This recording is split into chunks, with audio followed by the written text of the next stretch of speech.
ಆತ್ಮೀಯ ವಿದ್ಯಾರ್ಥಿಗಳೇ, ಸಂವೇದ ಕಲಿಕಾ ತರಗತಿಗೆ ನಿಮಗೆಲ್ಲರಿಗೂ ಸ್ವಾಗತ. ಈ ದಿನ ನಾವು 9ನೇ ತರಗತಿಯ ಗಣಿತ ವಿಷಯದ ಘಟಕ 6 ರಚನೆಗಳು ಈ ಒಂದು ಅಧ್ಯಯನವನ್ನು ಅಭ್ಯಾಸ ಮಾಡ್ತಾ ಇದ್ದೀವಿ. ಮಕ್ಕಳೇ, ಎಲ್ಲರೂ ಸಿದ್ಧರಾಗಿದ್ದೀರಲ್ವಾ? ಮಕ್ಕಳೇ, ಈ ಚಿತ್ರಗಳನ್ನು ಗಮನಿಸಿ.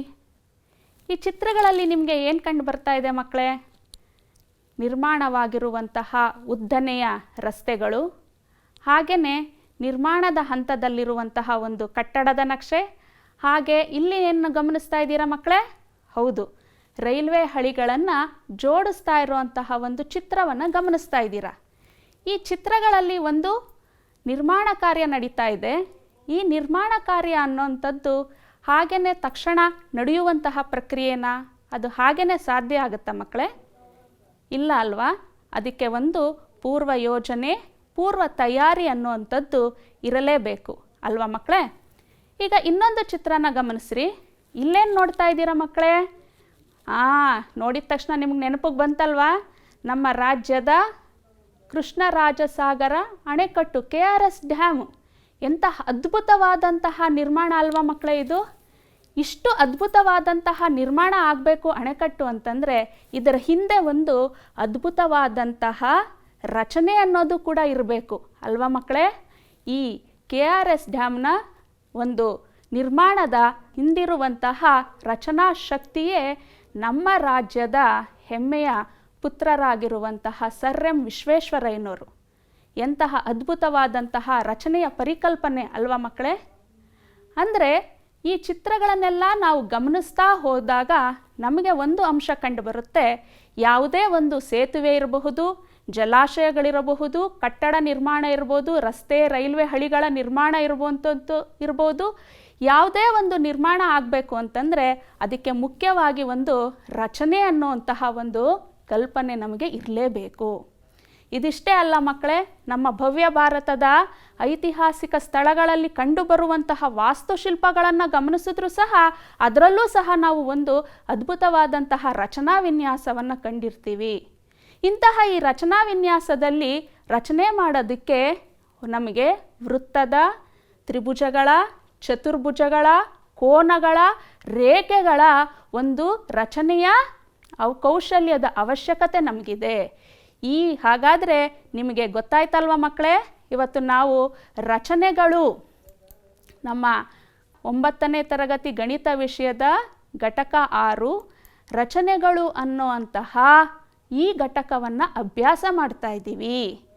ಈ ಘಟಕಗಳಲ್ಲಿ ನಮಗೆ ಮುಖ್ಯವಾಗಿ ಬೇಕಾಗಿರುವಂಥದ್ದು ಜಾಮಿತಿಯ ಉಪಕರಣಗಳು. ಹೌದಲ್ವಾ ಮಕ್ಕಳೇ? ನಿಮ್ಮ ಬಳಿ ಎಲ್ಲರ ಹತ್ರನೂ ಕೂಡ ಜಾಮಿತಿಯ ಉಪಕರಣಗಳು ಇದೆ ಅಲ್ವಾ? ಹಾಗಾದರೆ ನಾನು ನಿಮಗೆ ಒಂದೊಂದು ಜಾಮಿತಿಯ ಉಪಕರಣಗಳನ್ನು ತೋರಿಸ್ತೀನಿ.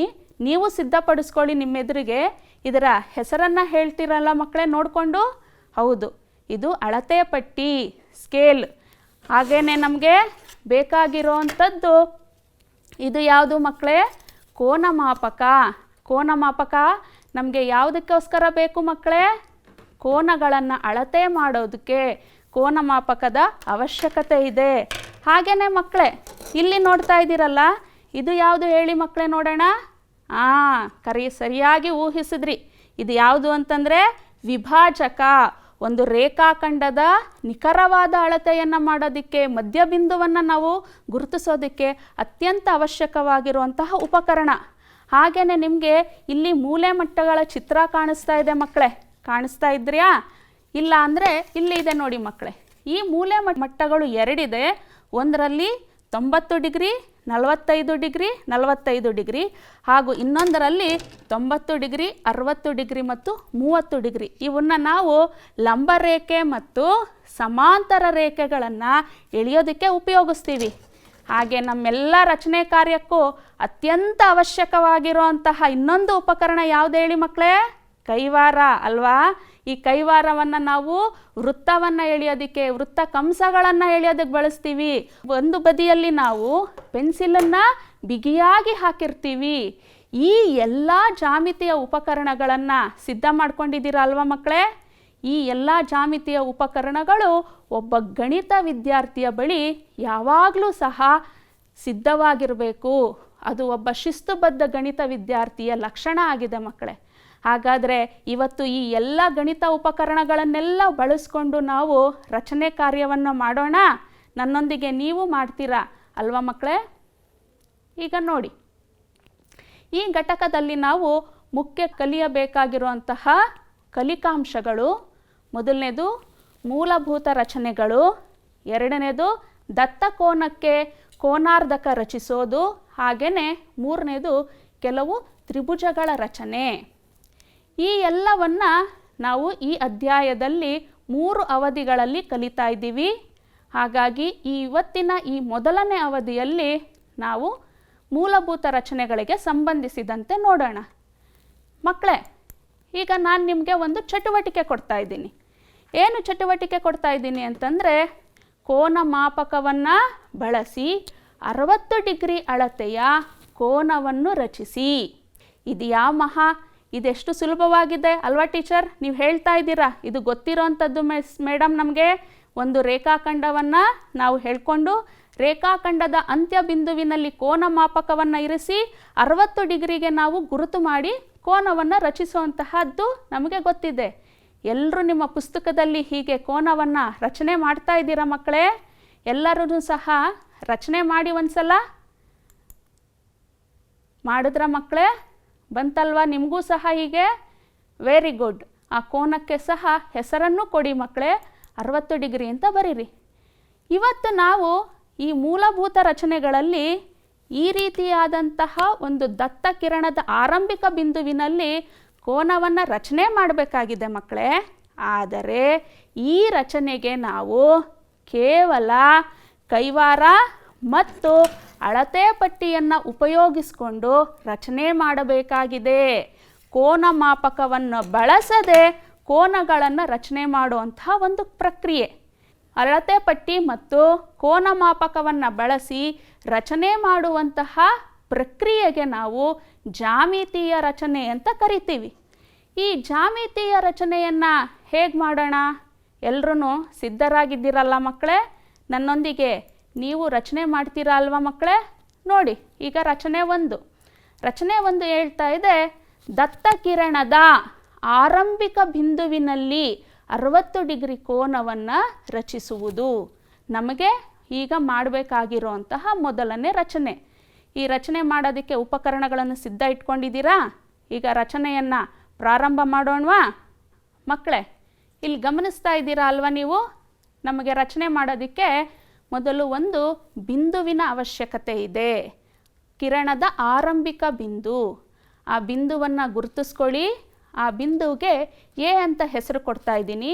ಹಾಗೆಯೇ ಒಂದು ನಿರ್ದಿಷ್ಟ ದೂರದಲ್ಲಿ ಮತ್ತೊಂದು ಬಿಂದುವನ್ನು ಗುರುತಿಸ್ಕೊತಾ ಇದ್ದೀವಿ. ಆ ನಿರ್ದಿಷ್ಟ ಬಿಂದು ದೂರದಲ್ಲಿರುವಂತಹ ಮತ್ತೊಂದು ಬಿಂದುವಿಗೆ ಹೆಸರನ್ನು ಕೊಡಿ ಮಕ್ಕಳೇ. ಅದಕ್ಕೆ ಬಿ ಅಂತ ಹೆಸರನ್ನು ಕೊಡೋಣ. ಆಯ್ತಲ್ವ ಮಕ್ಕಳೇ? ಈ ಎರಡೂ ಬಿಂದುಗಳನ್ನು ನಾವು ಅಳತೆ ಪಟ್ಟಿಯ ಸಹಾಯದಿಂದ ಸೇರಿಸೋಣ. ಈಗ ನಮಗೇನು ದೊರೀತು ಮಕ್ಕಳೇ? ನನ್ನ ಜೊತೆಗೆ ಮಾಡ್ತಾ ಇದ್ದೀರಾ ಅಲ್ವಾ? ಎ ಬಿ ರೇಖಾಖಂಡ ದೊರೀತು. ಎ ಬಿ ರೇಖಾಖಂಡ ಸಿಕ್ತಲ್ವ ಮಕ್ಕಳೇ? ಇವಾಗ ಇಲ್ಲಿ ನಾವೇನು ಮಾಡಬೇಕು? ಕೈವಾರವನ್ನು ತಗೊಂಡು ಎ ಬಿಂದುವಿನಲ್ಲಿ ಕೇಂದ್ರವನ್ನಾಗಿರಿಸಿ ಕಾಲು ಭಾಗದಷ್ಟು ತ್ರಿಜ್ಯ, ಎ ಬಿ ರೇಖಾಖಂಡದ ಕಾಲು ಭಾಗದಷ್ಟು ತ್ರಿಜ್ಯವನ್ನು ತೆಗೆದುಕೊಂಡು ಒಂದು ವೃತ್ತ ಕಂಸವನ್ನು ಎಳೆಯಬೇಕು. ಎಳಿತಾ ಇದ್ದೀರಾ ಅಲ್ವಾ ಮಕ್ಕಳೇ? ಕಾಲು ಭಾಗ ತಗೊಳ್ಳಿ. ಈ ವೃತ್ತ ಕಂಸ ಎ ಬಿ ರೇಖಾಖಂಡವನ್ನು ಛೇದಿಸ್ತಾ ಇದೆ ಅಲ್ವಾ ಮಕ್ಕಳೇ? ಕಾಣಿಸ್ತಾ ಇದೆಯಾ? ಆ ಛೇದಿಸ್ತಾ ಇರುವಂತಹ ಬಿಂದು ಗುರುತಿಸಿದ್ವಿ. ಗುರುತಿಸಿದ ಮೇಲೆ ಆ ಬಿಂದುವಿಗೆ ನಾವು ಹೆಸರನ್ನು ಕೊಡೋಣ. ಡಿ ಅಂತ ಹೆಸರನ್ನು ಕೊಡೋಣ. ಈಗ ಏನು ಮಾಡಬೇಕು ಅಂದರೆ, ಆ ತ್ರಿಜ್ಯದ ಅಳತೆ ಬದಲಾಯಿಸದೆ, ಕೈವಾರದಲ್ಲಿ ತಗೊಂಡಿದ್ದೀರಲ್ಲ ಮಕ್ಕಳ ಈಗಾಗಲೇ, ಅದರ ಅಳತೆಯನ್ನು ಬದಲಾಯಿಸಬಾರದು. ಅಳತೆಯನ್ನು ಬದಲಾಯಿಸದೆ ಆ ಛೇದಿಸುವ ಬಿಂದುವಿನಲ್ಲಿ ನಾವು ಕೈವಾರವನ್ನು ಇರಿಸಿ ಮೊದಲು ಎಳೆದಂತಹ ಕಂಸವನ್ನು ಪುನಃ ಛೇದಿಸೋಣ. ಕಂಸದಿಂದ ಅರ್ಧಿಸೋಣ. ಅರ್ಧಿಸಿದ ನಂತರ ನಾವೇನು ಮಾಡಬೇಕು? ಆ ಛೇದಿಸುವ ಬಿಂದುವಿಗೆ ಹೆಸರನ್ನು ಕೊಡಬೇಕು. ಆ ಛೇದಿಸುತ್ತಿರುವಂತಹ ಬಿಂದು ಗಮನಿಸ್ತಾ ಇದ್ದೀರಲ್ವ ಮಕ್ಕಳೇ, ಅದು ಈ ಅಂತ ಹೆಸರು ಕೊಟ್ಟು ಈ ಮೂಲಕ ಹಾದು ಹೋಗುವಂತೆ ಎ ಇಂದ ನಾವು ರೇಖಾ ಕಿರಣವನ್ನು ಎಳೆಯೋಣ. ಎಲ್ಲರದು ಇಲ್ಲಿವರೆಗೂ ಆಯ್ತಲ್ವ ಮಕ್ಕಳೇ? ಗಮನಿಸಿ, ಆ ಬಿಂದುಗೆ ಸಿ ಅಂತ ಹೆಸರು ಕೊಡೋಣ. ಇಲ್ಲಿ ಉಂಟಾಗಿರುವಂತಹ ಸಿ ಎ ಬಿ, ಇಲ್ಲಿ ಉಂಟಾಗ್ತಾ ಇರುವಂತಹ ಸಿ ಎ ಬಿ ಕೋನನೇ ನಮಗೆ ಬೇಕಾಗಿರುವಂತಹ 60 ಡಿಗ್ರಿ ಕೋನವಾಗಿದೆ. ಹೌದಾ? ಇದು 60 ಡಿಗ್ರಿ ಕೋನ ನಾವು ಕೋನ ಮಾಪಕದ ಸಹಾಯನೇ ಇಲ್ದಿರ ಇಷ್ಟು ಸುಲಭವಾಗಿ ರಚಿಸ್ಬೋದಾ? ಪರಿಶೀಲಿಸೋಣ ಮಕ್ಕಳೇ. ಪರಿಶೀಲಿಸೋದಕ್ಕೆ ಮಾತ್ರ ಈ ಕೋನ ಮಾಪಕನ ಬಳಸಿ. ಪರಿಶೀಲಿಸಿದಾಗ ನಿಮ್ಗೆ ಏನು ಕಂಡು ಬರ್ತಾ ಇದೆ ಮಕ್ಕಳೇ? ಕೋನ ಸಿ ಎ ಬಿ ಎಷ್ಟು ಡಿಗ್ರಿ ಕಾಣಿಸ್ತಾ ಇದೆ? ಕೋನ ಸಿ ಎ ಬಿ 60 ಡಿಗ್ರಿ ಕಾಣಿಸ್ತಾ ಇದೆ. ಇನ್ನು ಮುಂದೆ ನಾವು ಮುಂದಿನ ನಮ್ಮ ಎಲ್ಲ ರಚನಾ ಕಾರ್ಯಗಳಲ್ಲಿ 60 ಡಿಗ್ರಿ ಕೋನವನ್ನು ರಚಿಸಬೇಕು ಅಂತಂದರೆ ಈ ವಿಧಾನವನ್ನು ಅನುಸರಿಸಬೇಕಾಗಿದೆ. ಈ ಹಂತಗಳನ್ನು ಅನುಸರಿಸ್ಕೊಂಡು ನಾವು ರಚನೆ ಮಾಡಬೇಕಾಗಿದೆ. ಇನ್ನೊಂದು ಸಲ ನಾವು ಈಗ ನೋಡಿ ಮಕ್ಕಳೇ, ಇಲ್ಲಿ ಡಿ ಮತ್ತು ಇ ಅನ್ನು ಸೇರಿಸ್ತಾ ಇದ್ದೀನಿ. ಯಾಕೆ ಅಂತ ಕೇಳ್ತಿದ್ದೀರಾ? ಯಾಕೆ ಅಂದರೆ ಈ ಸಿ ಎ ಬಿ ಕೋನ 60 ಡಿಗ್ರಿ ಹೇಗೆ ಬಂದಿದೆ ಅಂತ ನಮಗೊಂದು ಸಮರ್ಥನೆ ಕೊಡಬೇಕಲ್ವ ಮಕ್ಕಳೇ? ಆ ಸಮರ್ಥನೆಗಾಗಿ ಸೇರಿಸ್ತಾ ಇದ್ದೀವಿ. ಇನ್ನೊಮ್ಮೆ ಮಾಡುವಂತಹ ರಚನೆಯನ್ನು ನಾವು ಗಮನಿಸೋಣವ ಮಕ್ಕಳೇ. ನೋಡಿ, ಮೊದಲಿಗೆ ನಾವು ಎ ಬಿಂದುವನ್ನು ಕೇಂದ್ರವಾಗಿರಿಸಿ ಸೂಕ್ತವಾದ ತ್ರಿಜ್ಯದಿಂದ ಎ ಬಿ ಕಿರಣವನ್ನು ಡಿ ಬಿಂದುವಿನಲ್ಲಿ ಛೇದಿಸುವಂತೆ ಒಂದು ವೃತ್ತಕಂಸವನ್ನು ಎಳಿಬೇಕು. ಆಮೇಲೆ ಡಿ ಬಿಂದುವನ್ನು ಕೇಂದ್ರವಾಗಿರಿಸಿಕೊಂಡು ತ್ರಿಜ್ಯ ಬದಲಾಯಿಸದೆ ಈ ಬಿಂದುವಿನಲ್ಲಿ ಛೇದಿಸುವಂತೆ ಇನ್ನೊಂದು ಕಂಸವನ್ನು ಎಳೆಯಬೇಕು. ಈ ಬಿಂದುವಿನಲ್ಲಿ ಹಾದು ಹೋಗುವಂತೆ ಎ ಸಿ ಕಿರಣವನ್ನು ಎಳೆದಾಗ ಉಂಟಾದಂತಹ ಕೋನ ಸಿ ಎ ಬಿ ಎಷ್ಟಾಗಿದೆ ಮಕ್ಕಳೇ? 60 ಡಿಗ್ರಿ ಆಗಿದೆ. ಕೋನ ಸಿ ಎ ಬಿ 60 ಡಿಗ್ರಿ ಆಗಿದೆ. ಈ ರಚನೆ ಹಂತಗಳನ್ನು ನೋಡಿದ್ವಲ್ವಾ? ಈಗ ಇಲ್ಲಿ ಉಂಟಾಗಿರುವಂತಹ ಸಿ ಎ ಬಿ ಕೋನ 60 ಡಿಗ್ರಿನೇ ಹೇಗಾಗಿದೆ? ಈ ಒಂದು ಪ್ರಶ್ನೆ ಉದ್ಭವ ಆಗುತ್ತೆ. ಅದಕ್ಕೆ ನಾವು ಸೂಕ್ತವಾದಂತಹ ಸಮರ್ಥನೆ ಕೊಡಬೇಕು. ಅದಕ್ಕೆ ಸಮರ್ಥನೆಯನ್ನು ನೋಡಿ ಮಕ್ಕಳೇ, ನಾವು ಇದೇ ಅಲ್ವಾ ಮಕ್ಕಳೇ ರಚನೆ ಮಾಡಿದಂತಹ 60 ಡಿಗ್ರಿ ಕೋನದ ಅಳತೆಯ ಚಿತ್ರ. ಇಲ್ಲಿ ನಾವೇನು ಮಾಡೋಣ? ಮೊದಲು ಚಿತ್ರದಲ್ಲಿ ಡಿ ಇ ಸೇರಿಸಿ, ನಾನು ಆಗ್ಲೇ ಹೇಳಿದ್ದೆ ರಚನೆ ಮಾಡಬೇಕಾದ್ರೆ ಡಿ ಇ ಸೇರಿಸಿ ಅಂತ. ಕಾಣಿಸ್ತಾ ಇದೆಯಾ ಮಕ್ಕಳೇ ಡಿ ಇ ಸೇರಿಸಿರೋದು? ನೀವು ಸೇರಿಸಿ ನಿಮ್ಮ ಚಿತ್ರದಲ್ಲಿ. ಈಗ ಏನಾಗುತ್ತೆ? ಎ ಇ ಅಳತೆಯಷ್ಟೇ ಎ ಡಿ ಇದೆ, ಹಾಗೆಯೇ ಎ ಡಿ ಅಳತೆಯಷ್ಟೇ ಡಿ ಇ ಇದೆ. ಇದು ಹೇಗೆ ಸಾಧ್ಯ ಆಯಿತು? ಯಾಕೆ ಸಾಧ್ಯ ಆಯಿತು ಊಹಿಸ್ತೀರಾ ಮಕ್ಕಳೇ? ಹೌದು, ನಿಮ್ಮಿಂದ ಉತ್ತರ ಬರ್ತಾ ಇದೆ. ಅಲ್ಲಿ ನಾವು ತ್ರಿಜ್ಯ ತಗೊಂಡಿರೋ ಅಂಥದ್ದು ಎ ಡಿ ಎಷ್ಟು ತಗೊಂಡಿದ್ದೀವೋ ಎ ಇನೂ ಅಷ್ಟೇ ಇತ್ತು, ಡಿ ಇನೂ ಅಷ್ಟೇ ಇತ್ತು. ಹಾಗಾಗಿ ಮೂರೂ ಬಾಹುಗಳು ಏನಾಯಿತು? ಪರಸ್ಪರ ಸಮವಾಗಿದೆ. ಆದ್ದರಿಂದ ಈ ಎ ಡಿ ಅನ್ನುವಂಥದ್ದು ಒಂದು ಸಮಬಾಹು ತ್ರಿಭುಜವಾಗಿದೆ. ನಮಗೆ ಸಮಬಾಹು ತ್ರಿಭುಜದ ಲಕ್ಷಣ ಗೊತ್ತಿದೆ ಅಲ್ವಾ ಮಕ್ಕಳೇ? ಸಮಬಾಹು ತ್ರಿಭುಜ ಸಮಕೋನೀಯ ತ್ರಿಭುಜನೂ ಆಗಿರುತ್ತೆ. ಹಾಗಾಗಿ ಅಲ್ಲಿ ಉಂಟಾಗ್ತಾ ಇರುವಂತಹ ಕೋನ ಸಿ ಎ ಬಿ 60 ಡಿಗ್ರಿ ಆಗಿರಲೇಬೇಕು ಅಲ್ವಾ ಮಕ್ಕಳೇ? ಈ ರಚನೆಯನ್ನು ಬಳಸ್ಕೊಂಡು ನಾವು ಮುಂದಿನ ರಚನೆಗೆ ಹೋಗೋಣ. ಸರಿನಾ ಮಕ್ಕಳೇ? ದತ್ತಕೋನಕ್ಕೆ ಕೋನಾರ್ಧಕವನ್ನು ರಚಿಸುವುದು. ದತ್ತಕೋನ ಅಂತಂದರೆ ಯಾವುದೇ ಒಂದು ಅಳತೆಯ ಕೋನ ಕೊಟ್ಟಿರುವಾಗ ಅದನ್ನು ಅರ್ಧಿಸುವಂಥದ್ದು. ಅರ್ಧಿಸೋದು ಅಂತಂದರೆ ಕೋನವನ್ನು ಅರ್ಧಿಸುವುದು ಅಂದರೆ ಕೋನವನ್ನು 2 ಸಮಭಾಗಗಳಾಗಿ ಮಾಡೋದು. ಹೇಗೆ ಮಾಡೋದು? ಇದಕ್ಕೂ ಸಹ ಕೋನ ಮಾಪಕ ನಾವು ಬಳಸಬಾರ್ದು. ಇಲ್ಲೂ ಸಹ ನಾವು ಕೈವಾರ ಮತ್ತು ಅಳತೆ ಪಟ್ಟಿಯ ಸಹಾಯದಿಂದನೇ ರಚನೆ ಮಾಡಬೇಕು. ಮಾಡೋಣ ಮಕ್ಕಳೇ? ಮೊದಲಿಗೆ ಪ್ರಶ್ನೆ ನೋಡೋಣ. ಏನು ಹೇಳ್ತಾ ಇದೆ ಇಲ್ಲಿ? ದತ್ತ ಕಿರಣದ ಆರಂಭಿಕ ಬಿಂದುವಿನಲ್ಲಿ 60 ಡಿಗ್ರಿ ಕೋನವನ್ನು ರಚಿಸಿ. ದತ್ತ ಕಿರಣ ಹೇಳ್ಕೊಂಡು 60 ಡಿಗ್ರಿ ಕೋನ ರಚಿಸಿ ಅದರ ಕೋನಾರ್ಧಕವನ್ನು ರಚಿಸಬೇಕು. ಮತ್ತೆ ಅದರ ಕೋನಾರ್ಧಕವನ್ನು ರಚಿಸಿ ಆ ರಚಿಸಿದಂತಹ ಒಂದು ರಚನೆಗೆ ನಾವು ಸಮರ್ಥನೆಯನ್ನು ಕೊಡಬೇಕು. ಈಗ ಮಾಡೋಣವಾ ಮಕ್ಕಳೇ? ನೀವೇ ಯೋಚನೆ ಮಾಡಿ. 60 ಡಿಗ್ರಿ ಕೋನ 60 ಡಿಗ್ರಿಯನ್ನು ಅರ್ಧ ಮಾಡಿದಾಗ, ಕೋನಾರ್ಧಕ ಮಾಡಿದಾಗ ಎಷ್ಟು ಸಮಭಾಗಗಳು ಬರಬೇಕು? ಸ್ವಯಂ ಸಿದ್ಧ ಜ್ಞಾಪಕ ಇದೆ ಅಲ್ವಾ? ಇಲ್ಲಿ 60 ಡಿಗ್ರಿಯನ್ನು ಅರ್ಧಿಸಿದಾಗ 30 ಡಿಗ್ರಿ ಬರಬೇಕು ಅಲ್ವಾ ಮಕ್ಕಳೇ? ನೋಡಿ, ಅದರ ಅರ್ಥ 30 ಡಿಗ್ರಿ ಅಳತೆಯ ಕೋನವನ್ನು ರಚಿಸಿ. 60 ಡಿಗ್ರಿ ಕೋನಕ್ಕೆ ರಚನೆ ಮಾಡಿದಂತಹ ಹಂತಗಳನ್ನೇ ಸಹ ನಾವು ಇಲ್ಲಿ ಅನುಸರಿಸೋಣ. ಮೊದಲಿಗೆ ಬಿ ಬಿಂದುವನ್ನು ಗುರುತಿಸ್ಕೊಳ್ಳೋಣ. ಸೂಕ್ತ ದೂರದಲ್ಲಿ ಮತ್ತೊಂದು ಬಿಂದುವನ್ನು ಗುರುತಿಸ್ಕೊಳ್ಳೋಣ. ಇದನ್ನು ನಾವು ಸಿ ಬಿಂದು ಅಂತ ಕರೆಯೋಣ. ಬಿ ಮತ್ತು ಸಿ ಬಿಂದುಗಳನ್ನು ರೇಖಾಖಂಡ ಬಿ ಸಿ ರೇಖಾಖಂಡದಿಂದ ಸೇರಿಸೋಣ. ಈಗ ಬಿ ಸಿಯನ್ನು ನಾವು ಕಾಲು ಭಾಗಕ್ಕಿಂತ ಹೆಚ್ಚಿನ ತ್ರಿಜ್ಯ ಬಿವನ್ನು ಕೇಂದ್ರವನ್ನಾಗಿರಿಸಿಕೊಂಡು ಬಿ ಸಿ ರೇಖಾಖಂಡದ ತ್ರಿಜ್ಯವನ್ನು ಕಾಲು ಭಾಗಕ್ಕಿಂತ ಹೆಚ್ಚು ತ್ರಿಜ್ಯವನ್ನು ತೆಗೆದುಕೊಂಡು ನಾವು ಕಂಸವನ್ನು ಎಳೆಯೋಣ. ಮಾಡಿದ್ವಿ ಅಲ್ವಾ ಆವಾಗಲೇ ಇದು? ಈ ಎಳೆದಂತಹ ಕಂಸ ಬಿ ಸಿ ರೇಖಾಖಂಡವನ್ನು ಛೇದಿಸ್ತಾ ಇದೆ. ಆ ಛೇದಿಸ್ತಾ ಇರುವಂತಹ ಬಿಂದುವನ್ನು ಗುರುತಿಸ್ಕೊಳ್ಳೋಣ. ಆ ಛೇದಿಸ್ತಾ ಇರುವಂತಹ ಬಿಂದುಗೆ ಡಿ ಅಂತ ಹೆಸರು ಕೊಡೋಣ. ಈಗ ಡಿ ಮೇಲೆ ಕೇಂದ್ರವಾಗಿರಿಸಿಕೊಂಡು ತ್ರಿಜ್ಯ ಬದಲಾಯಿಸಬಾರ್ದು ಮಕ್ಕಳೇ, ನೆನಪಿರಲಿ. ಈಗಾಗಲೇ ಎಳೆದಿರುವಂತಹ ಕಂಸವನ್ನು ಅರ್ಧಿಸೋಣ. ನಂತರ ನಾವೇನು ಮಾಡೋಣ? ಇಲ್ಲಿ ಛೇದಿಸ್ತಾ ಇರುವಂತಹ ಬಿಂದುವನ್ನು ಗುರುತಿಸೋಣ. ಬರೆದ್ರಾ? ಎಲ್ಲರೂ ಇಲ್ಲಿಯವರೆಗೂ ರಚನೆಯನ್ನು ಮಾಡಿದ್ರ ಮಕ್ಕಳೇ? ಛೇದಿಸ್ತಾ ಇರುವಂತಹ ಬಿಂದು ಈ ಬಿಂದು.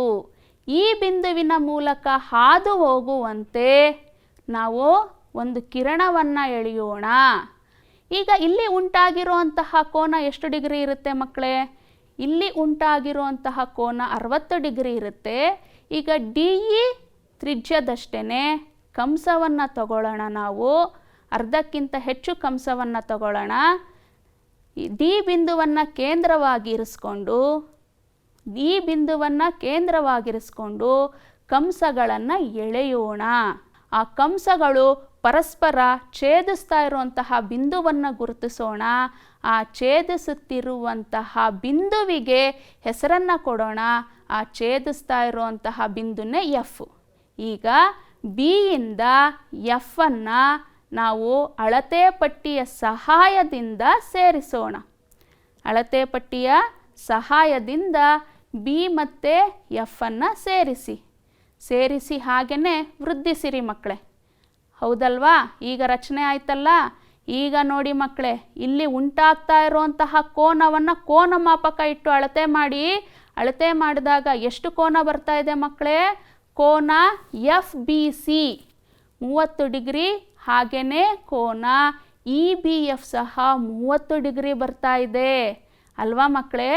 ಇನ್ನೊಮ್ಮೆ ರಚನಾ ಹಂತಗಳನ್ನು ನೋಡ್ಕೊಳ್ಳಿ. ರಚನಾ ಹಂತಗಳನ್ನು ನೋಡಿಕೊಂಡು ರಚನೆ ಮಾಡೋಣ. ನೀವು ಮಾಡಿರೋಂತಹ ರಚನೆಯನ್ನು ನೋಡೋಣ ಮಕ್ಕಳೇ, ಹೇಗೆ ರಚನೆ ಮಾಡಿದ್ವಿ ಅಂತ. ಬಿ ಬಿಂದುವನ್ನು ಕೇಂದ್ರವಾಗಿರಿಸ್ಕೊಂಡು ನಾವು ಬಿ ಎ ಮತ್ತು ಬಿ ಸಿ ಕಿರಣವನ್ನು ಇ ಮತ್ತು ಡಿ ಬಿಂದುಗಳಲ್ಲಿ ಕತ್ತರಿಸುವಂತೆ ಸೂಕ್ತ ಅಳತೆಯ ತ್ರಿಜ್ಯದ ಒಂದು ಕಂಸವನ್ನು ಎಳೆದ್ವಿ. ಆಮೇಲಿಂದ ನಾವು ನೆಕ್ಸ್ಟು ಏನು ಮಾಡಿದ್ವಿ ಮಕ್ಕಳೇ? ನಾವು ಡಿ ಮತ್ತು ಇ ಬಿಂದುಗಳನ್ನು ಕೇಂದ್ರವಾಗಿರಿಸಿ ಡಿ ಇ ಉದ್ದದ ಅರ್ಧಕ್ಕಿಂತ ಹೆಚ್ಚಿನ ಅಳತೆಯ ತ್ರಿಜ್ಯವನ್ನು ತೆಗೆದುಕೊಂಡು ಕಂಸಗಳು ಎಫ್ ಬಿಂದುವಿನಲ್ಲಿ ಛೇದಿಸುವಂತೆ ಎಳೆದ್ರಿ. ಆಮೇಲಿಂದ ಬಿ ಎಫ್ ಕಿರಣವನ್ನು ಸೇರಿಸಿದ್ರಿ. ಬಿ ಎಫ್ ಕಿರಣವು ಕೋನ ಎ ಬಿ ಸಿಯನ್ನು ಅರ್ಧಿಸುವಂತಹ ಕೋನಾರ್ಧಕ ರೇಖೆಯಾಗಿದೆ. ಈ ಕೋನಾರ್ಧಕ ರಚನೆಗೆ ಸಮರ್ಥನೆಯನ್ನು ನೋಡೋಣ ಮಕ್ಕಳೇ. ನೋಡಿ, ಇಲ್ಲಿ ಚಿತ್ರ ಇದೆ ಅಲ್ವಾ ಮಕ್ಕಳೇ? ನಾವು ರಚನೆ ಮಾಡಿದ್ದು ಇಲ್ಲಿ ಒಂದು ರಚನೆಯನ್ನು ಮಾಡಬೇಕು ಮಕ್ಕಳೇ. ನಾವು ಏನಂತಂದರೆ ಡಿ ಎಫ್ ಮತ್ತು ಎಫ್ ಇಗಳನ್ನು ಸೇರಿಸಬೇಕು. ಸೇರಿಸಿದಾಗ ನಮಗೆ ಅಲ್ಲಿ 2 ತ್ರಿಭುಜಗಳು ಉಂಟಾಗ್ತಾ ಇದೆ ಅಲ್ವಾ ಮಕ್ಕಳೇ? ಒಂದು ತ್ರಿಭುಜ ನೋಡ್ತಾ ಇದ್ದೀರಾ, ಬಿ ಇ ಎಫ್. ಇನ್ನೊಂದು ತ್ರಿಭುಜ ಬಿ ಡಿ ಎಫ್. ಇವೆರಡೂ ತ್ರಿಭುಜಗಳಲ್ಲಿ ಸಮವಾಗಿರುವಂಥ ಅಂಶಗಳನ್ನು ಗಮನಿಸ್ಕೊಂಡು ಹೋಗೋಣ. ಬಿ ಇ ಬಿ ಡಿಗೆ ಸಮವಾಗಿದೆ. ಯಾಕೆ ಮಕ್ಕಳೇ? ಇವು ಒಂದೇ ಕಂಸದ ತ್ರಿಜ್ಯಗಳಾಗಿದೆ ಅಲ್ವಾ ಮಕ್ಕಳೇ? ಹಾಗೆಯೇ ಇ ಎಫ್ ಡಿ ಎಫ್ಗೆ ಸಮ ಆಗಿದೆ. ಇದು ಸಹ ಸಮತ್ರಿಜ್ಯವುಳ್ಳ ಕಂಸಗಳಾಗಿದೆ. ನಂತರ ನಾವು ಇಲ್ಲಿ ಬಿ ಎಫನ್ನು ಸೇರಿಸಿದ್ದೀವಲ್ವಾ, ಆ ಬಿ ಎಫ್ ಎರಡೂ ತ್ರಿಭುಜಗಳಿಗೂ ಏನಾಗಿದೆ ಮಕ್ಕಳೇ, ಅದು ಉಭಯ ಸಾಮಾನ್ಯ ಬಾಹುವಾಗಿದೆ ಅಲ್ವಾ ಮಕ್ಕಳೇ. ಆದ್ದರಿಂದ ತ್ರಿಭುಜ ಬಿ ಇ ಎಫ್ ತ್ರಿಭುಜ ಬಿ ಡಿ ಎಫ್ಗೆ ಏನಾಗಿದೆ ಮಕ್ಕಳೇ, ಸರ್ವಸಮವಾಗಿದೆ. ಯಾವ ಕಾರಣದಿಂದ ಸರ್ವಸಮ ಅಂತ ಹೇಳ್ತೀವಿ ನೋಡಿ, ಅಲ್ಲಿ ಇರೋವಂಥದ್ದು ಮೂರೂ ಬಾಹುಗಳು ಸಮ ಆಗಿದೆ ಅಂತಂದಮೇಲೆ ಒಂದು ತ್ರಿಭುಜದ ಮೂರು ಬಾಹುಗಳು ಮತ್ತೊಂದು ತ್ರಿಭುಜದ ಮೂರು ಅನುರೂಪ ಬಾಹುಗಳಿಗೆ ಸಮ ಆಗಿದೆ ಅಂತಂದಮೇಲೆ ಅವೆರಡೂ ತ್ರಿಭುಜಗಳು ಪರಸ್ಪರ ಸರ್ವಸಮ ಅನ್ನೋಂಥದ್ದು ನಾವು ಇಂದಿನ ಅಧ್ಯಾಯದಲ್ಲಿ ಕಲ್ತಿದ್ದೀವಿ ಅಲ್ವಾ ಮಕ್ಕಳೇ. ಅದೇನೇ ಭಾಭಾಭ ಸ್ವಯಂ ಸಿದ್ಧ. ಈ ಸ್ವಯಂ ಸಿದ್ಧದ ಆಧಾರದ ಮೇಲೆ ಇವೆರಡೂ ತ್ರಿಭುಜಗಳು ಸರ್ವಸಮ ಆಗಿದೆ, ಎರಡು ತ್ರಿಭುಜಗಳು ಸರ್ವಸಮ ಆಗಿದೆ ಅಂತಂದ ಮೇಲೆ ಅಲ್ಲಿ ಉಂಟಾಗ್ತಾ ಇರುವಂತಹ ಅನುರೂಪ ಭಾಗಗಳೂ ಸಹ ಏನಾಗಿರುತ್ತೆ ಮಕ್ಕಳೇ, ಸಮವಾಗಿರುತ್ತೆ, ಸಮ ಆಗಿರಲೇಬೇಕು. ಹಾಗಾಗಿ ಆ ಸರ್ವಸಮ ತ್ರಿಭುಜಗಳ ಅನುರೂಪ ಭಾಗಗಳಾದಂತಹ ಕೋನ ಇ ಬಿ ಎಫ್ ಕೋನ ಡಿ ಬಿ ಎಫ್ಗೆ ಸಮವಾಗಿದೆ. ಹಾಗಾಗಿ ಅವೆರಡೂ ಎಷ್ಟು ಬಂದಿದೆ ಮಕ್ಕಳೇ, 30 ಡಿಗ್ರಿ ಮತ್ತು 30 ಡಿಗ್ರಿ ಬಂದಿದೆ. ನಾವೊಂದು ಪ್ರಶ್ನೆ ಬರುತ್ತೆ, ನಾವು ಇದನ್ನು 60 ಡಿಗ್ರಿ ಕೋನಕ್ಕಷ್ಟೇನೇ ಮಾಡೋಕ್ಕೆ ಸಾಧ್ಯನಾ? ಹಾಗೇನಿಲ್ಲ ಮಕ್ಕಳೇ. ಯಾವುದೇ ದತ್ತ ಕೋನಕ್ಕೆ ಕೊಟ್ಟಿರುವ ಅಳತೆಯ ಕೋನವನ್ನು ನಾವು ಇದೇ ಹಂತಗಳನ್ನು ಅನುಸರಿಸಿ ಅರ್ಧಿಸಬಹುದಾಗಿದೆ. ಅದನ್ನೇ ನಾವು ಕೋನಾರ್ಧಕದ ರಚನೆ ಅಂತ ಕರಿತೀವಿ. ದತ್ತ ರೇಖಾಖಂಡಕ್ಕೆ ಲಂಬಾರ್ಧಕ ರೇಖೆಯನ್ನು ರಚಿಸೋದು. ಇದರ ಬಗ್ಗೆ ನಾವು ಈಗಾಗಲೇ ನಮ್ಮ ಹಿಂದಿನ ತರಗತಿಗಳಲ್ಲೇ ಇದರ ರಚನೆಯನ್ನು ಮಾಡಿರೋದನ್ನು ನಾವು ಕಲ್ತ್ಕೊಂಡಿದ್ದೀವಿ ಅಲ್ವಾ ಮಕ್ಕಳೇ. ನಮಗೆ ರಚನೆ ಬರುತ್ತೆ, ಆದರೆ ಇಲ್ಲಿ ನಾವು ರಚನೆಗೆ ಸೂಕ್ತವಾದಂತಹ ಸಮರ್ಥನೆಯನ್ನು ಸಹ ಕೊಡಬೇಕಾಗಿದೆ. ಮಾಡೋಣವಾ ಮಕ್ಕಳೇ? ಈ ರಚನೆಗೆ ಎಲ್ಲರೂ ಸಿದ್ಧರಾಗಿದ್ದೀರಾ? ನಿಮ್ಮ ಜಾಮಿತಿಯ ಉಪಕರಣಗಳೊಂದಿಗೆ ರಚನೆ ಮಾಡೋಣ ಮಕ್ಕಳೇ. ಈಗ ಮೊದಲಿಗೆ ನಾವೇನು ಮಾಡೋಣ ಅಂತಂದರೆ, ಲಂಬಾರ್ಧಕ ರಚನೆಗೆ ಮೊದಲಿಗೆ ಬಿಂದುಗಳನ್ನು ಗುರುತಿಸ್ಕೊಳ್ಳೋಣ. ಆ ಬಿಂದುಗಳನ್ನು ಗುರುತಿಸಿ ಅದಕ್ಕೆ ಹೆಸರಿಸೋಣ. ಇಲ್ಲೊಂದು ಬಿಂದು ಗುರುತಿಸ್ತಾ ಇದ್ದೀನಿ ಮಕ್ಕಳೇ. ಆ ಬಿಂದುವಿಗೆ ಎ ಅಂತ ಹೆಸರು ಕೊಡ್ತಾ ಇದ್ದೀನಿ. ಹಾಗೆಯೇ ಇನ್ನೊಂದು ಬಿಂದುವಿಗೆ ಬಿ ಅಂತ ಹೆಸರು ಕೊಡ್ತಾ ಇದ್ದೀನಿ. ಇವೆರಡೂ ಬಿಂದುಗಳನ್ನು ನಾವು ಒಂದು ಅಳತೆ ಪಟ್ಟಿಯಿಂದ ಸೇರಿಸೋಣ. ಈಗ ಏನು ಮಾಡಬೇಕು ಅಂತಂದರೆ, ಕೈವಾರವನ್ನು ಬಳಸಿ ಎ ಬಿ ರೇಖಾಖಂಡದ ಅರ್ಧಕ್ಕಿಂತ ಹೆಚ್ಚಿನ ತ್ರಿಜ್ಯವನ್ನು ತಗೊಳ್ಳಿ ಮಕ್ಕಳೇ. ಅರ್ಧಕ್ಕಿಂತ ಹೆಚ್ಚಿನ ತ್ರಿಜ್ಯವನ್ನು ತಗೊಂಡು ಎಯನ್ನು ಕೇಂದ್ರವನ್ನಾಗಿರಿಸಿ ರೇಖಾಖಂಡದ ಮೇಲ್ಭಾಗದಲ್ಲಿ ಒಂದು ಕಂಸವನ್ನು, ಹಾಗೆಯೇ ಎ ಬಿ ರೇಖಾಖಂಡದ ಅಭಿಮುಖವಾಗಿ ಅಂದರೆ ಕೆಳಭಾಗದಲ್ಲಿ ಇನ್ನೊಂದು ಕಂಸವನ್ನು ಎಳೆಯಿರಿ ಮಕ್ಕಳೇ. ಎಳೆದ್ರಿ ಅಲ್ವಾ? ಎಲ್ಲರೂ ಮಾಡಿದ್ರಿ ಅಲ್ವಾ ಮಕ್ಕಳೇ? ಗಮನಿಸಿ, ಈ ತ್ರಿಜ್ಯವನ್ನು ಯಾವುದೇ ಕಾರಣಕ್ಕೂ ಬದಲಾಯಿಸಬಾರದು.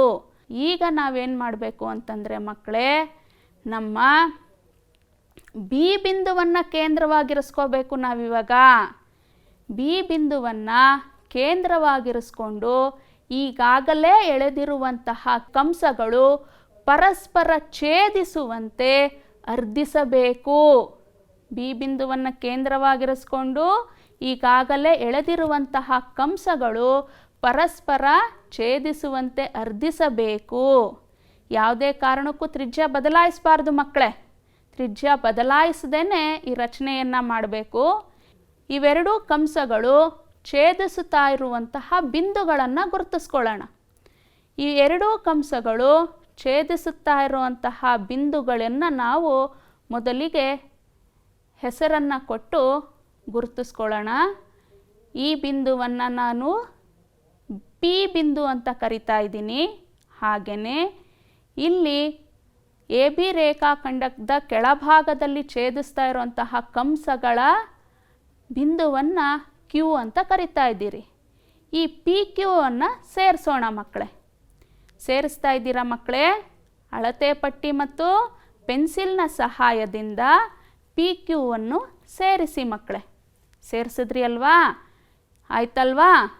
ಈಗ ಇಲ್ಲಿ ಒಂದು ಅಂಶವನ್ನು ಗಮನಿಸ್ರಿ ಮಕ್ಕಳೇ, ಈ ನಾವು ಎಳೆದಂತಹ ಪಿ ಕ್ಯೂ ರೇಖೆಯು ಎ ಬಿ ರೇಖಾಖಂಡವನ್ನು ಒಂದು ಬಿಂದುವಿನಲ್ಲಿ ಅರ್ಧಿಸ್ತಾ ಇದೆ. ಆ ಅರ್ಧಿಸ್ತಾ ಇರುವಂತಹ ಬಿಂದುವನ್ನು ಗಮನಿಸಿ ಮಕ್ಕಳೇ. ಅರ್ಧಿಸ್ತಾ ಇರುವಂತಹ ಬಿಂದುವನ್ನು ಗಮನಿಸ್ತಾ ಇದ್ದೀರಾ? ಆ ಅರ್ಧಿಸ್ತಾ ಇರುವಂತಹ ಬಿಂದುವಿಗೆ ನಾವು ಎಂ ಅಂತ ಹೆಸರು ಕೊಡೋಣ. ಈಗ ನೋಡಿ ಮಕ್ಕಳೇ, ಕೋನ ಮಾಪಕದಿಂದ ಅಳತೆ ಮಾಡಿ ಕೋನ ಪಿ ಎಮ್ ಎ 90 ಡಿಗ್ರಿ ಇದೆ, ಹಾಗೆಯೇ ಕೋನ ಪಿ ಎಮ್ ಬಿನೂ ಸಹ 90 ಡಿಗ್ರಿ ಇದೆ. ಹಾಗಾಗಿ ಈ ಪಿ ಕ್ಯೂ ರೇಖೆಯನ್ನು ನಾವು ಎ ಬಿ ರೇಖಾಖಂಡದ ಲಂಬಾರ್ಧಕ ಅಂತ ಕರಿತೀವಿ. ಅದೊಂದೇ ಅಂಶ ಅಲ್ಲ ಮಕ್ಕಳೇ, ಇನ್ನೊಂದು ಅಂಶವು ನಾವಿಲ್ಲಿ ಗಮನಿಸಬೇಕಾಗಿದೆ. ಏನಂತಂದರೆ, ಈಗ ಅಳತೆ ಪಟ್ಟಿಯನ್ನು ತಗೊಳ್ಳಿ ಮಕ್ಕಳೇ. ಅಳತೆ ಪಟ್ಟಿಯನ್ನು ತಗೊಂಡು ನಾವು ಈ ಎ ಎಮ್ ಅಳತೆಯನ್ನು ಮಾಡಿ ಮಕ್ಕಳೇ. ಅಳತೆ ಮಾಡಿ ಅಲ್ಲಿ ಬರೆದುಕೊಳ್ಳಿ ಮಕ್ಕಳೇ. ಅಳತೆ ಮಾಡಿದ್ರ ಮಕ್ಕಳೇ, ಎ ಎಮ್ ಎಷ್ಟಿದೆ ಅಲ್ಲಿ ಬರೀರಿ. ಅದೇ ರೀತಿ ನೆಕ್ಸ್ಟು ಅದೇ ರೀತಿ ನಾವು ಎಂ ಬಿಯನ್ನು ಸಹ ಅಳತೆ ಮಾಡಿ. ಅಳತೆ ಮಾಡಿದಾಗ ಇನ್ನೊಂದು ಅಂಶ ಗಮನಿಸ್ತಾ ಇದ್ದೀರಾ ಮಕ್ಕಳೇ. ಏನಂತಂದರೆ, ಎ ಎಮ್ ಎಷ್ಟಿರುತ್ತೋ ಎಂ ಬಿಯ ಅಳತೆನೂ ಕೂಡ ಅಷ್ಟೇ ಇದೆ. ಹೌದಲ್ವ ಮಕ್ಕಳೇ? ಈ ರಚನೆಯ ಹಂತಗಳನ್ನು ಇನ್ನೊಮ್ಮೆ ಗಮನಿಸೋಣವಾ ಮಕ್ಕಳೇ?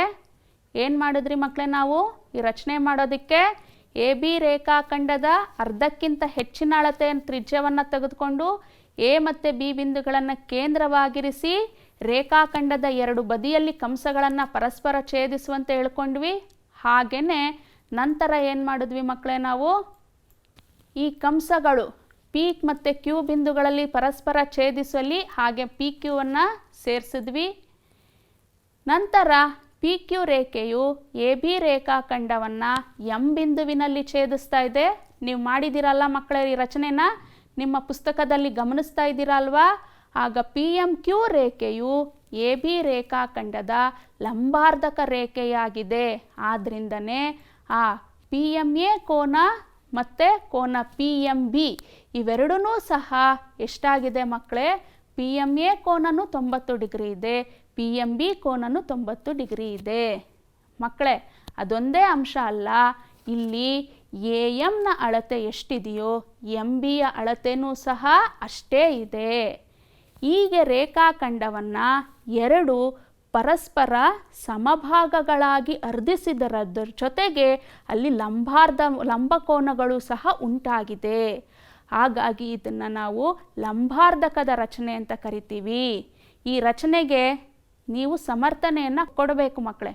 ನೀವು ಹಿಂದಿನ ತರಗತಿನಲ್ಲಿ ಅಭ್ಯಾಸ ಮಾಡಿರುವಂತಹ ತ್ರಿಭುಜಗಳ ಸ್ವಯಂ ಸಿದ್ಧಗಳು, ಸರ್ವಸಮ ತ್ರಿಭುಜಗಳ ಸ್ವಯಂ ಸಿದ್ಧಗಳು ಹಾಗೂ ಸರಳ ಯುಗ್ಮ ಸಿದ್ಧಾಂತವನ್ನು ಬಳಸ್ಕೊಂಡು ಈ ರಚನೆಯನ್ನು ನೀವು ಸಮರ್ಥಿಸಬೇಕಾಗಿದೆ. ಮಾಡ್ತೀರಾ ಅಲ್ವಾ ಮಕ್ಕಳೇ? ಇದಕ್ಕೆ ಸಮರ್ಥನೆಯನ್ನು ನೀವೆಲ್ಲರೂ ಬರಿತೀರಾ ಅಲ್ವಾ ಮಕ್ಕಳೇ? ಮಕ್ಕಳೇ, ಈ ದಿನ ನಾವು ಈ ರಚನೆಗಳು ಪಾಠದಲ್ಲಿ ಕಲಿತಂತಹ ಅಂಶಗಳನ್ನು ಒಮ್ಮೆ ಪುನರಾವಲೋಕನ ಮಾಡೋಣ ಮಕ್ಕಳೇ. ನಿಮಗೆ ಒಂದು ಗೃಹ ಕಾರ್ಯ ಕೊಡ್ತಾ ಇದ್ದೀನಿ ಮಕ್ಕಳೇ. ಈ ಗೃಹ ಕಾರ್ಯವನ್ನು ನೀವೆಲ್ಲರೂ ಸಹ ಬರ್ಕೊಳ್ಳಿ, ಪ್ರಶ್ನೆಗಳನ್ನು ಬರ್ಕೊಳ್ಳಿ ಮಕ್ಕಳೇ. ಬರ್ಕೊಂಡು ಈ ಒಂದು ಗೃಹ ಕಾರ್ಯವನ್ನು ನೀವು ಮಾಡಿ ನಿಮ್ಮ ಶಿಕ್ಷಕರಿಗೆ ತೋರಿಸಿ ಮೌಲ್ಯಮಾಪನ ಮಾಡಿಸ್ಕೊಳ್ಳಿ ಮಕ್ಕಳೇ. ನಮಗೆ ಹೆಚ್ಚು ಹೆಚ್ಚು ಅಭ್ಯಾಸ ಮಾಡಿದ ಹಾಗೆ ನಮ್ಮ ರಚನಾ ಕೌಶಲ್ಯಗಳು ಅಭಿವೃದ್ಧಿ ಆಗುತ್ತೆ ಮಕ್ಕಳೇ. ಹಾಗಾಗಿ ಮುಂದಿನ ತರಗತಿಯಲ್ಲಿ ನಾವು ಭೇಟಿಯಾಗುವ ಮುನ್ನ ನೀವು ಈ ಎಲ್ಲ ರಚನೆಗಳನ್ನು ಮಾಡಿರ್ತೀರ ಅಲ್ವಾ ಮಕ್ಕಳೇ? ಧನ್ಯವಾದಗಳು.